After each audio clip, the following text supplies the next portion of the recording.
Am I the asshole for wanted to get rid of my senior cat over a recurring inconvenience? Ta so kid want find Maine. I have a 15-year-old male cat, neutered at 6 months, whom I have had since he was born. Mom was a stray that I took in during pregnancy. Kept Spock in found homes for brothers and mom when babies were old enough. For the last several months, Spock has been peeing on every soft surface he can get to. Beds, furniture, clothes, rugs, towels on shelves, blankets, you name it. The vet says that there is nothing physically wrong. I got 2 other opinions, same verdict. It's behavioral. There have been no changes environmentally, dietarily or with the attention he gets that could have caused this. The constant scrubbing and replacing of things is too much, and now we have to replace my husband's work shoes because Spock peed in them. Again. I explained to my 13-year-old the situation and why. She now thinks I am a huge asshole for wanting to get rid of a family member over an inconvenience. I told her it's more than that. No one helps with the scrubbing and it has gotten well past expensive keeping up with replacing things. I am heartbroken enough, but I am at my limit. Now I am wondering if I really am being an asshole for wanting to find him another home. I don't have $3,000 to drop on a cat behavioral therapist like she is demanding, and now everyone in the extended families thinks that I am an asshole for my decision. Yet, not a single person is willing to take Spock in. And #X200B. Edit to add. We have tried changing food, litter and several other things to make sure that nothing has become an irritant to Spock. Spock is not incontinent. He will actively seek these places out to pee in. It is not all the time either. He uses his litter box regularly, but at least twice a week he will pee somewhere other than his box. His box is scooped every single morning and every single night. No exceptions. I do this myself. None of the 3 vets have found any urinary, bladder or kidney issues whatsoever. Edited again to clean up the post. Our financial situation because of the pandemic has us strapped with literally nothing extra to trim off. I removed the hood from one of the boxes and placed an old towel inside the other. I kind of rumpled it up so he can move it around. I will pay attention to which one he is using. He has been locked in the bathroom for the night with one of his pillows, some of his toys, a shirt that smells like me to cuddle with, wet food and water from the Brita just in case it is a hard water issue. The meowing is breaking my heart, but I had to try it. Some have said that it would be better to put him down instead of trying to rehome him.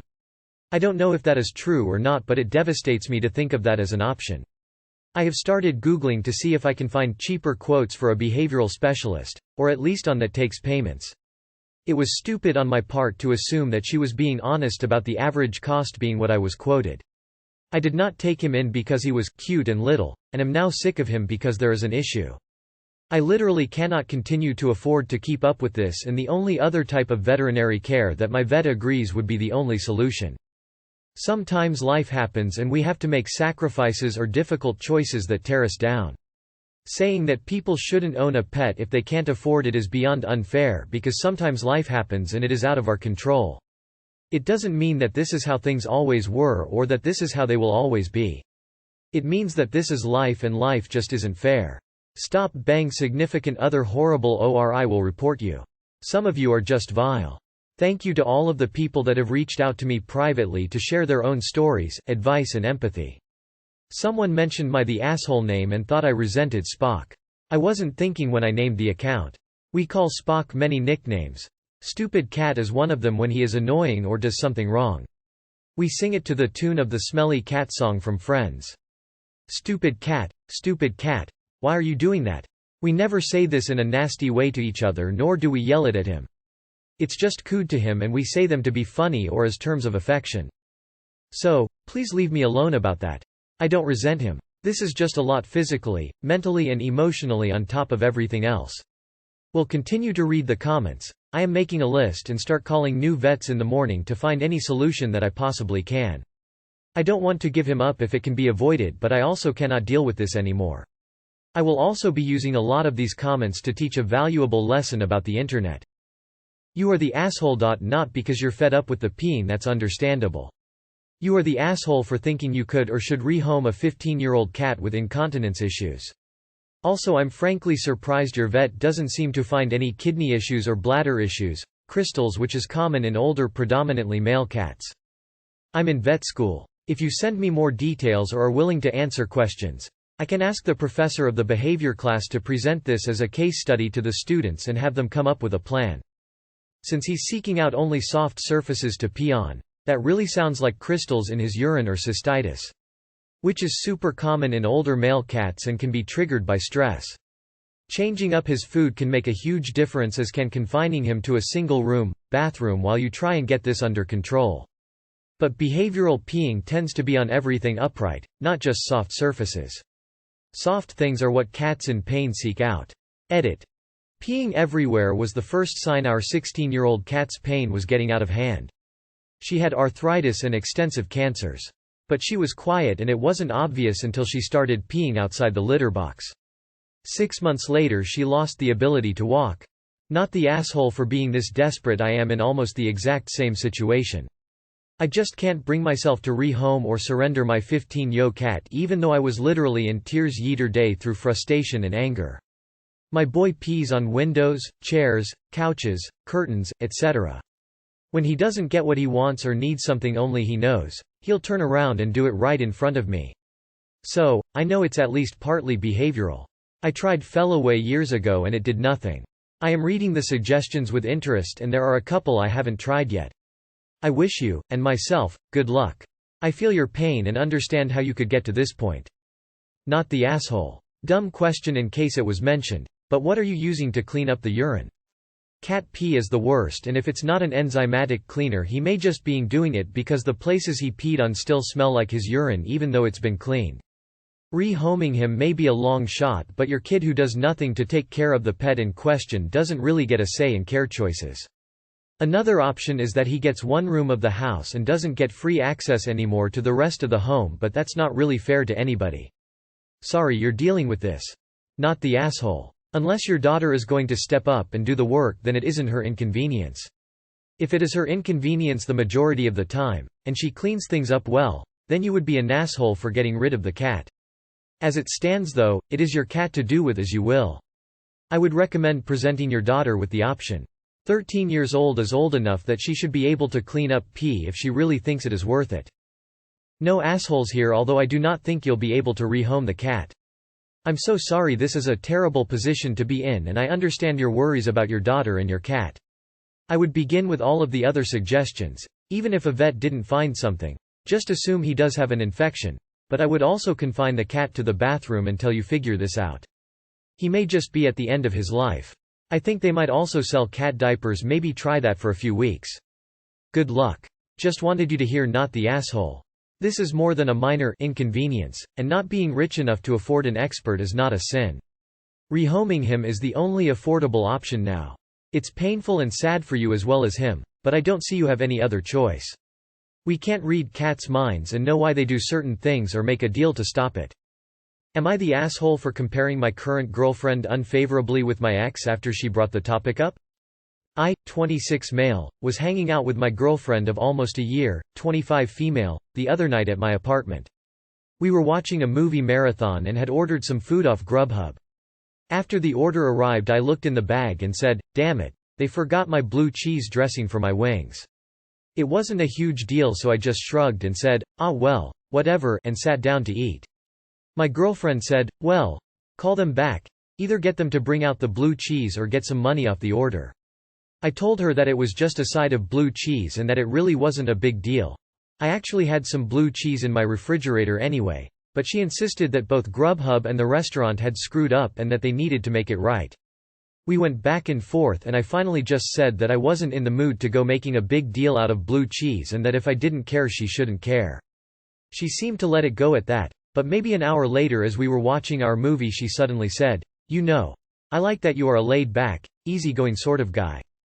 My ex always made a huge deal out of everything and used to give anyone serving him a hard time if they didn't make everything perfect. But I do kind of miss the way he'd stand up for himself and me, and sometimes I wish you were more that way. For context, before we got together we had both recently gotten out of long-term, multi-year relationships. At first I didn't say much, just something like, "Well, he's him and I'm me." However, her comment bothered me. It seemed really snide and targeted and like she was saying I was less of a man than her ex just because I didn't go throwing a tantrum any time something didn't go my way. So maybe 15 minutes later, I admit, I was stewing. I said, "You know, as long as we are comparing exes, I like that you are more down to earth and at ease with yourself than my ex. But sometimes I don't think it's all that cute when you just openly burp and fart in front of me and laugh about it. Or how you never like to dress up and don't like to wear makeup. I do kind of miss her sense of femininity that you don't seem to possess." This comment didn't go over well, to say the least. In fact, we got into a huge fight and the evening was ruined, and we are still going back and forth about it. I admit that my comment was probably kind of passive-aggressive, but I was just trying to show her how bad it feels to be compared to an ex. Am I the asshole? Edit and update. Thanks everyone who took the time to comment, and also for those of you kind enough to leave awards. To be honest, I felt completely justified in what I'd said to my girlfriend when I wrote this. I thought that she was completely out of line and that I was only giving back to her what she'd given to me. However, reading your comments has made me realize that I still have some growing up to do. I called my girlfriend yesterday and talked to her. I told her that I was really sorry about what I'd said to her. I told her that I didn't mean it, that I just felt bad after what she'd told me and that I was trying to make her feel bad in return. I then said, "But please don't compare me to your ex in order to make a point again. It's really underhanded and it's not something I'm going to put up with. If you don't like something I do or have a problem, just talk to me about it. Nothing good will ever come of bringing your ex into the discussion." She actually started crying then and apologized for comparing and said that it was wrong. She admitted that she was trying to shame me into being more assertive and that I had really hurt her with what I came back with. We agreed to some new boundaries and I hope anyway, that we are good for now. Some people have suggested that we are in a rebound situation. Maybe, maybe not, but I really love her and want things to work out with her, which is why she had the power to hurt me to the point where I turned into a dumb child. Again, thanks everyone, and I agree with your verdict. Everyone sucks here. You guys should wear radiation suits around each other, because holy hell your relationship sounds toxic. But I do kind of miss the way he'd stand up for himself and me, and sometimes I wish you were more that way. Jesus. She obviously was shooting with the intent to hurt here. This wasn't about blue cheese or wings, bud. I do kind of miss her sense of femininity that you don't seem to possess. Pretty sure you knew you were choosing violence here with that comment. I admit that my comment was probably kind of passive-aggressive. Understatement of the year, right here. If this is the norm for your relationship, then I'd recommend you think about splitting up. That's just not healthy for either of you. Everyone sucks here. You both tried to hurt each other over some dip.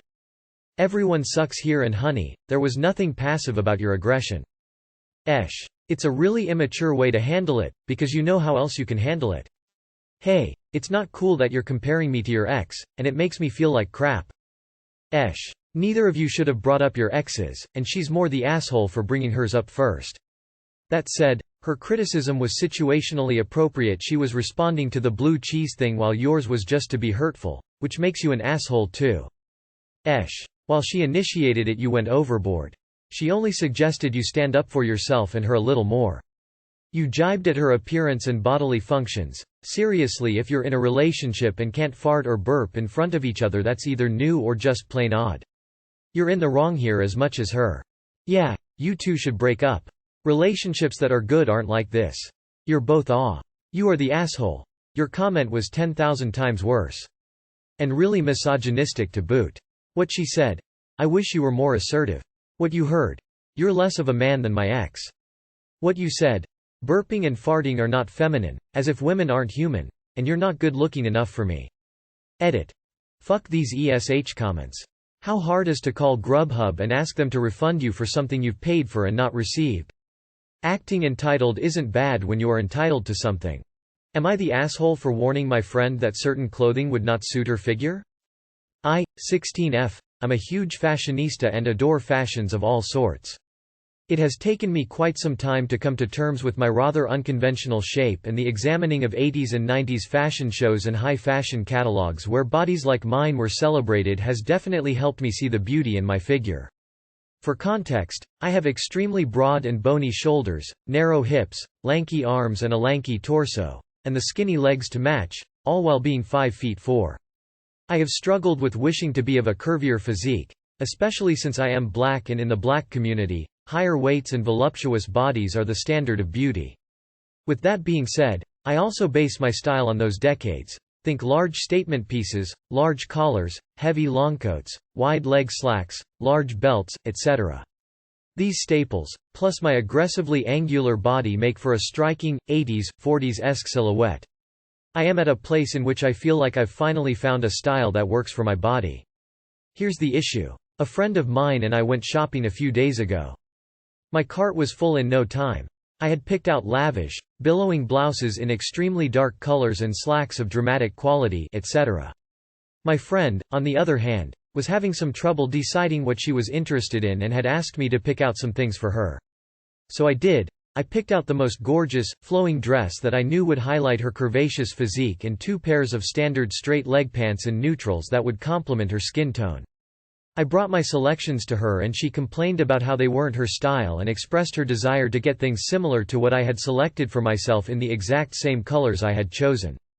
She said, "They look good on you, so they must look good on me." I agreed to selecting the garments, but warned her that the garments I had chosen for myself would absolutely drown her. In figure and coloring. My coloring is cool and very dark. Hers is rather warm and muted. I told her that my silhouette and seasonal coloring were both extreme and that she should not base her decisions on what to select off of how they looked on me. She accused me of body shaming her. I argued that different things suit different people and I would never be able to wear frilly dresses in warm colors I find cute because they wouldn't look quite right on me, though they'd probably suit her far better. This incident ruined her shopping experience, as she stormed out without me. She later texted me, saying that I was fatphobic and unnecessarily disrespectful to her. I had never mentioned her weight. We're the same goddamn size, XS. I was just trying to warn her about what to expect regarding clothing selection. I hadn't even refused to pick out the items for her, it was just a side note. However, she seems really upset about this. So, am I the asshole? Edit. I should probably add this information. I hadn't said more than 2 lines to her and only when she seemed confused did I add another 2 sentences. I hadn't thought I sounded pretentious or condescending at all because we offer each other this kind of advice all the time, though this was the first time it had happened regarding fashion. Trust me, I know I'm no expert. I didn't think she'd be so sensitive about it, but nevertheless, I will apologize to her when I see her tomorrow because she is my friend and I treasure her feelings. Another edit. For those saying, she hadn't asked me, she did initially ask me for suggestions. I had mentioned this quite early in the story. You are the asshole because you're not the universal judge about what looks good on who. If you're doubtful, you say, "I picked these based on my complexion. Let's have you try it and see," and lead her to the changing room. And that's it. It doesn't matter whether you think she looks good or not. What matters is if she's happy with it. Women should stop policing other women's bodies. Let her wear what she likes. If the clothes are too long, help her find somebody to hem them. Really, we all need to realize beauty and the fashion industries have forced these unrealistic standards on us and we buy clothes that aren't made for a wide variety of bodies. Just help your friend to feel the best she can. She already has society's expectations on her. You sound like you have worked through all of that already and that is wonderful, but you can only support her and it should be flattering she likes your fashion inspiration. This is from an older woman who has tried all her life to feel confident with her body. You are the asshole and pretentious AF. Your friend gets to choose clothes that she likes, and when she tried, you told her that she wouldn't look as good in them as you. Blouses and slacks are not incredibly special pieces of clothing that only you, the chosen one, can wear. Your whole, "well, maybe you would like this frilly pink dress instead, it would suit you far better," is condescending as hell. Yeah, you are the asshole. Now you know. People don't want your opinion on their body, including what shapes of clothes are most flattering, unless they ask. She wanted your help choosing garments. You're not an expert and she didn't ask for your opinion on what she liked. Let her try it on and see for herself that it looks weird. And if it does look weird but she likes it, let her like it. Keep your mouth shut. Let her like what she likes. You are the asshole. She is entitled to like what she likes without you yucking her yum. I was curvaceous in the actual 80s.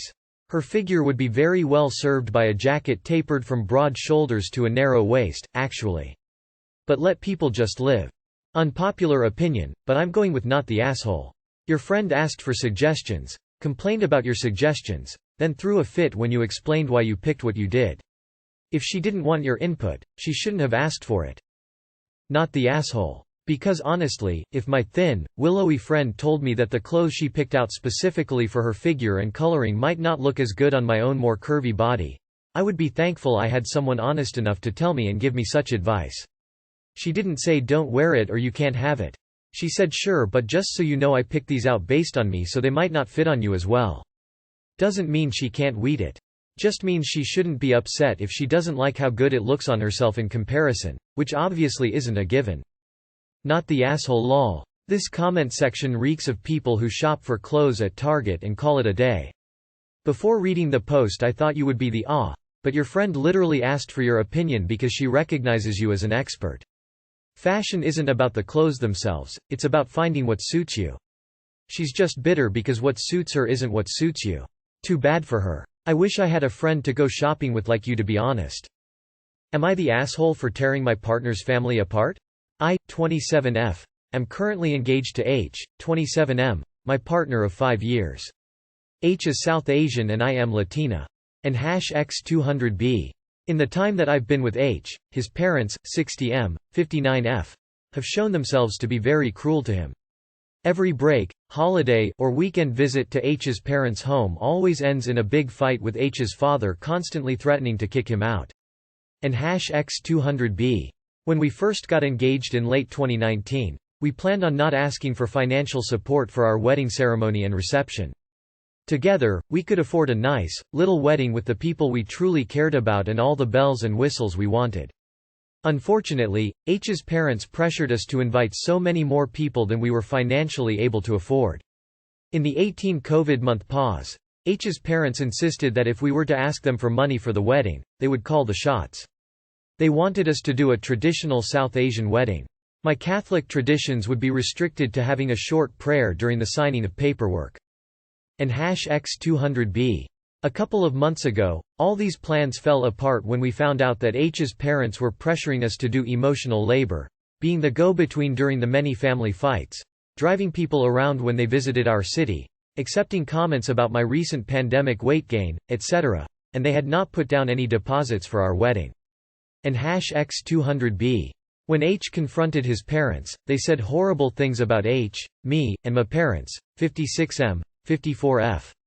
They said we were only looking to swindle them from their money. H's parents reasoned that they would not put down deposits until they met my parents. There were a few issues with that. 1. We were never told that deposits were contingent on this. 2. Our parents live over 200 miles apart. 3. In my culture, there is a specific wedding custom where the groom's family is invited over to the bride's family home to ask for the bride's hand. H's parents were informed about all of this and they decided they did not care. And #X200B. So we decided we did not care, cancelled the wedding. And #X200B. Here is where I think I might be the asshole.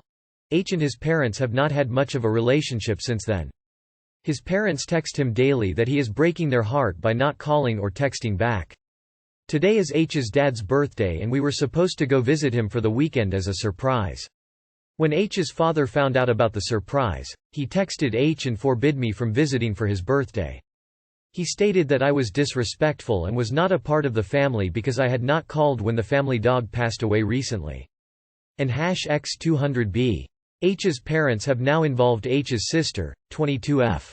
H's sister is texting us that she will stop having a relationship with us unless we fix this with H's parents. H's parents are blowing up our phones that they have been crying every day because of H and me.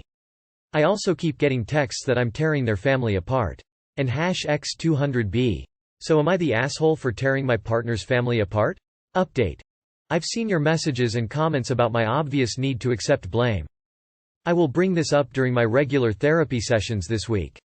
H and I have talked about this post and H is completely ready to go back to the NC state he was in before wedding planning became a fiasco. He states that he moved 1,000 miles from his parents because of their narcissism. We will be having a talk with H's sister this weekend. Not the asshole. You haven't torn his family apart. His parents' behavior is revolting and they did it to themselves. Any partner who saw their partner being treated that way would be a catalyst in hopefully breaking the toxic cycle the parents had created. Not the asshole at all, neither of you. I hope the two of you go no contact with whomever you need to do that you can have a happy non-toxic life together free of emotional blackmail and gaslighting. Not the asshole. H's parents are choosing to tear their family apart by refusing to accept the woman their son has chosen to marry. That is 100% on them. It does not seem that in all those texts there is even the hint of an apology for all they did wrong, therefore not the asshole. If they are so hurt, they can start by thinking over their actions that caused his son to go and see with them. Not the asshole. This family was a train wreck before you came on the scene. Don't expect things to get better. Expect worse when you have kids. Not the asshole. You have some hard decisions to make. Do you want this kind of chaos in your daily life? Not the asshole. You can never live up to their expectations and they want a level of control over your lives. I have close friends from the same background as your fiancé and their stories are similar. Stick to your guns, have the small wedding you both wanted and invite them. If they don't want to go, then that is on them. You were ready to more than compromise, and that still wasn't good enough.